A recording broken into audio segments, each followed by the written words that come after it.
Bueno, gracias por sumarse, profesor. Como siempre le digo, un gusto tenerlo con nosotros y por supuesto mucho más todavía para poder hacer un repaso por algunas cosas de la historia que siempre están siempre está más que bien poder repasar y poder tenerlo presente, ¿no? Bueno, muchas gracias por la invitación, querido Horacio. Un abrazo grande para vos y toda tu audiencia. Bueno, hoy se recuerda esto que yo decía recién, ¿no? La noche de los bastones largos. Y la propuesta con el profe Rolón era poder contextualizar un poco lo que significa esta fecha, ¿no? Hoy hemos encontrado seguramente muchos estados de WhatsApp diciendo no olvidar a tantos años de la noche de los bastones largos y demás, pero bueno, tenemos un universo importante de jóvenes que no conocen esta parte de la historia y bueno, está en nuestra responsabilidad poder transmitirle el conocimiento porque hay que saber de dónde venimos para saber a dónde vamos, dicen. Sí, la verdad que me parecen muy importantes tus palabras en el sentido de que esta es una fecha significativa y si bien muchas veces tenemos la posibilidad de encontrar algunas reflexiones, no tenemos la oportunidad siempre de profundizarla de la manera en que quisiéramos, y esta es una fecha trascendente, ¿no? Porque tiene mucha actualidad.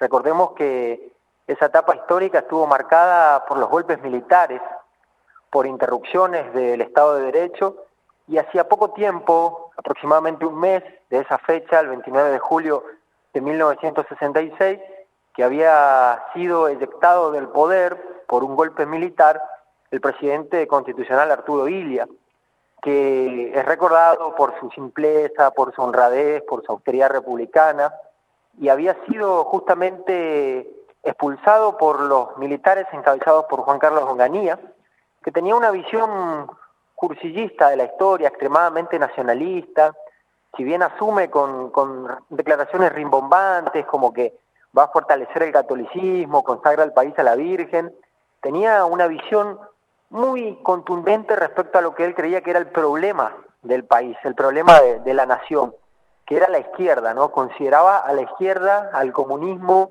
al socialismo, a todo lo relacionado con el monstruo rojo, con el demonio rojo, con el inmundo trapo rojo, como llaman los defensores, ¿no? De que hay que siempre encontrar un enemigo, hay que buscar siempre un culpable. Esto ya viene desde tiempos inmemoriales de la historia, y compartía las ideas que salían desde la doctrina de la seguridad nacional, y geopolíticamente también tenemos que entender que Estados Unidos ya llevaba mucho tiempo en Vietnam, y se había producido la invasión también de Santo Domingo por los marines, así que había toda una convulsión internacional acerca de qué postura debía tomar la Argentina, y en la UBA, en la Universidad de Buenos Aires, se había generado una porción, una masa de pensamiento crítico muy importante, de grandes educadores, de grandes estudiantes, jóvenes muy comprometidos con el estudio de la ciencia, con el estudio de las artes, con el estudio de diversas disciplinas que tenían que ver con el pensamiento, y todo surge producto de ese golpe, primero que nada, cuando desde la Facultad de Ciencias Exactas ya se dirigían voces que decían que había que mantener las instituciones, mantener la democracia. Esto ya venía desde la conducción de Riccieri y Frondizi. Entonces se defendía la autonomía universitaria, se defendían los cogobiernos, y efectivamente la persecución iba a llegar un mes después, cuando Onganía estaba totalmente decidido a terminar con la autonomía universitaria. Y a mí me parece que es un simbolismo muy importante esto de lo que significa para nosotros la noche de los bastones largos, porque tiene una semejanza muy importante con otra purga, si se quiere, autoritaria, fascista, lamentable para nuestra historia, como la noche de los cuchillos largos, también de los nazis, que también significó la aniquilación de todos aquellos que no coincidían con las ideas autoritarias que llevaba adelante el llamado Führer. Y efectivamente también hay una reflexión que tenemos que hacer desde la pertenencia a los valores democráticos que se deben inculcar a los jóvenes de hoy, porque debemos recordar que la noche de los bastones largos sucede un mes después de la interrupción de un gobierno democrático y constitucional como fue el de Arturo Illia.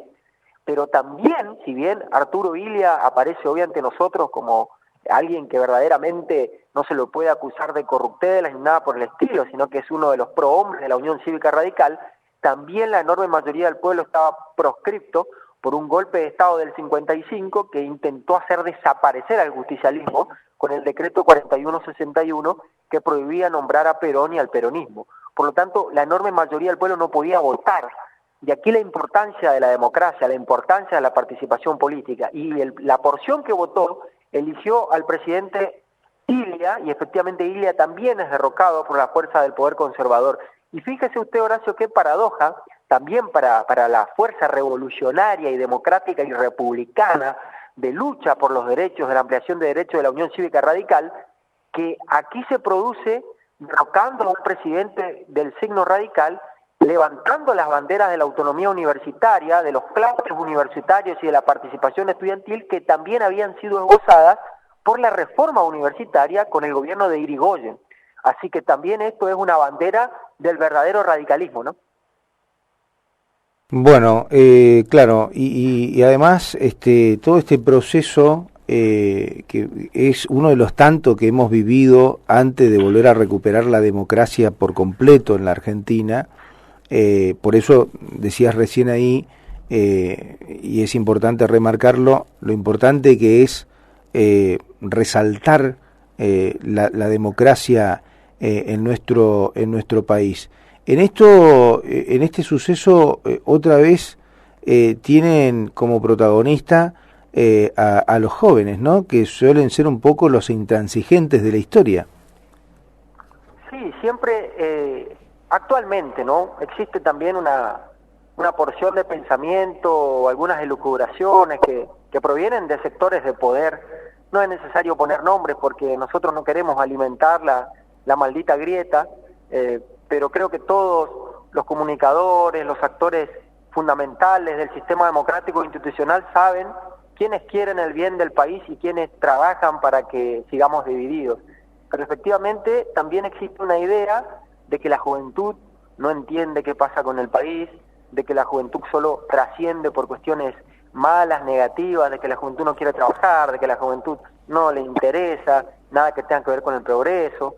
Pero como bien remarcaste, a lo largo de nuestra historia la juventud ha sido motor principal de los cambios revolucionarios desde el punto de vista de la ampliación de derechos. Aquí con la participación en la noche de los bastones largos. ¿Por qué perseguían en la universidad los golpes militares, los gobiernos militares? Porque en la universidad se generaba y se genera aún hoy conocimiento, y el conocimiento sirve para producir cambios significativos a través de la ciencia y la tecnología. Y la ciencia y la tecnología al servicio de un modelo de país con crecimiento y fortalecimiento del mercado interno y recuperación del aparato productivo hace que se piense en un fortalecimiento industrial, y a través de más conocimiento tenemos a más jóvenes que salen de la calle, y a través de más conocimiento tenemos a más jóvenes que provienen de hogares humildes y que pueden crecer, que pueden terminar sus estudios, que pueden acceder a derechos que estaban absolutamente vedados si se seguía manteniendo la proscripción a los partidos políticos y una dictadura de terror. Entonces, por eso las universidades también reciben el ataque del poder concentrado, porque en las universidades van y crecen y se desarrollan y cumplen sus sueños los hijos de los trabajadores. Para esto debiera estar el Estado, para darle una mano a aquellos que se esforzaron, se salieron de lugares absolutamente imposibles de calificar por el poder concentrado, y que gracias al esfuerzo de la comunidad también, que paga sus impuestos para que las instituciones funcionen, pudieron cumplir sus metas. Entonces, esto también es importante decirlo, la juventud participó con esa respuesta activa en la noche de los bastones largos, la juventud hizo la reforma universitaria, la juventud hizo la revolución del parque con el nacimiento de la Unión Cívica Radical con Leandro N. Alem para terminar con el fraude, esa Unión Cívica Radical que en su fundador decía que se rompa pero que no se doble, es decir, si nos tienen que derrotar, nos derroten, pero nunca nuestros principios caerán. La juventud también participó en el Cordobazo, la juventud también salió a las calles en el 2001, y la juventud, ¿por qué no?, acompañó también los procesos de cambio de los últimos años, con errores y con defectos. Entonces, esto también es importante mantenerlo, y un mensaje también acerca de lo que pasa hoy en la discusión política, ¿no?, porque lo que hay que tratar de hacer es decirle a la ciudadanía y a nuestros jóvenes, principalmente como mencionaste, de que no existe política desde el punto de vista de la construcción de un enemigo. Todos los bien nacidos de nuestra patria, qué es lo que queremos y qué es lo que quiere nuestra comunidad y qué es lo que quiere nuestra comunidad educativa también desde la docencia. Que nuestros hijos crezcan sanos, que tengan seguridad, que tengamos trabajo, que podamos planificar nuestro futuro, que podamos también, ¿por qué no irnos de vacaciones? Que podamos tener instituciones educativas en buenas condiciones, con buena infraestructura, que salgamos de la deuda que nos posterga. Entonces, quienes trabajan para dividirnos, yo creo que le hacen un gran daño al país, teniendo en cuenta estos ejemplos históricos. Así que me parece que hoy, lamentablemente, en algunos países de Latinoamérica y en algunas ideas que siguen surgiendo de los centros de poder internacional, se sigue tratando de construir enemigos. Entonces, se habla de la juventud como un sujeto que hay que educar y disciplinar, y todavía existen algunos nostálgicos del servicio militar obligatorio sin saber, Horacio, lo terrible que fue eso para la juventud. Imagínense a jóvenes que verdaderamente no tenían ningún problema, pero que tenían que ir a sufrir bajo los gritos de los mandones que se creían que tenían autoridad para postrar a nuestros jóvenes. Y entonces, hoy me parece que es importante reivindicar estos valores de democracia y terminar con la construcción de enemigos. Hoy, el gobierno nacional o los distintos proyectos políticos, como nombramos aquí de ILE, del radicalismo, tuvieron sus errores y sus defectos, pero fueron movimientos populares y no son cucos ni monstruos que hay que extirpar. Lo que hay que hacer es fortalecer, como bien mencionaste, los canales de participación democrática y que el pueblo se exprese a través de la soberanía popular. Bueno, esto que sirva también, digamos, de por qué la importancia de poder rescatar estas fechas, ¿no? Así que yo te agradezco mucho, como siempre, el hecho de poder brindar unos minutos tuyos y tu conocimiento. Luis Rolón es profesor de Historia, por eso siempre lo convocamos en fechas especiales para poder revalorar esto. En una oportunidad, le cuento esto a la gente que no lo sabe seguramente, nos cruzamos en la calle y intercambiando algunas palabras dijimos, ¿por qué no en las fechas especiales contarle a la gente un poco de lo que tiene que ver con el contexto histórico, lo que uno aprende yendo a los libros, es decir, lo que uno aprende buscando y buceando en la historia misma de la Argentina, no lo que nos quieren contar por ahí algunos sectores que cada uno lleva agua para su propio molino, ¿no? Exacto.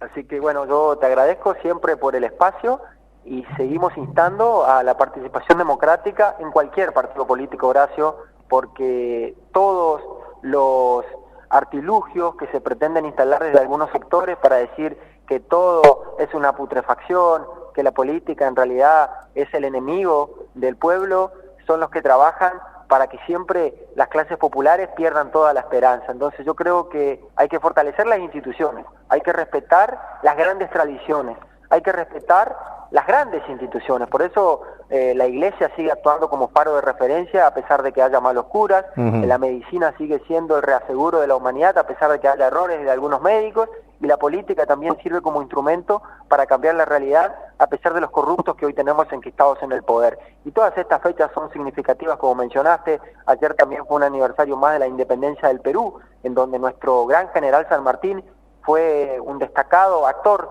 que contribuyó a su emancipación, y es muy importante siempre tener en cuenta a todos estos próceres, porque si no se olvida y se pierde la memoria colectiva. Tener presente a Belgrano, ¿no? Una persona que fue extremadamente rica y millonaria y que dio tanto por su país que en los últimos días de su vida tuvo que pagarle con lo único que le quedaba a su médico, que era su reloj de oro. Esos hombres que dieron todo por un país y que hoy muchas veces no son recordados como debieran, creo que debemos rescatarlos para que nuestros hijos el día de mañana se sientan orgullosos del país que le dejamos. Bueno, gracias profesor, hasta luego. Gracias, muy buenas tardes. Hasta luego. Bueno, ahí estaba el profesor Luis Rolón acompañándonos en esta tarde. Cerramos la nota y creo que tenemos una pausa más cortita y ya estamos cerrando el programa.